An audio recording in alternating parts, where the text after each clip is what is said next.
মা কি করছো তুমি এই হাত ব্যথা নিয়ে? এই কচুর শাক কুটবো। তা আমরা করে দিতাম, তুমি এখন হাত ব্যথা নিয়ে করছো এগুলো?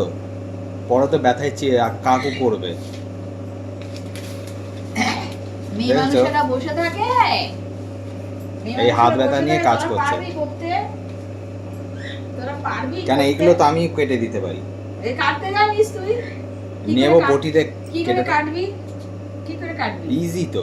আই ধরি আমি ক্যামেরাটা, হ্যাঁ। তোকে দেখাই তুই কাট কিভাবে দেখি। ইজি তো। আচ্ছা চল। বটি নেবো। আচ্ছা বটি না তুই ওটাকে ছাড়া কি করে আগে দেখি। বটিতে হাত দিতাছে, হাতটাকে এটাকে ছাড়াতে হবে কাটবে। নাকি? এভাবে বয় কেটে বয় দিলেই ঠিক তো করে হয়ে যাবে। বয়। এইভাবে হ্যাঁ? কেটে দিলেই তো হয়ে যাবে। এভাবে কেটে দিলে কচুর শাক হয়ে যায়? ও মাই গড, কি কাটলে হবে না। বলছে দেখো। ও কাটলে হবে কিভাবে না। কাটতে হবে? কিভাবে? এটাকে ছাড়াতে হবে। ইয়ে বাবা, এই কথা হবে। ওই জন্য আমি ছেলে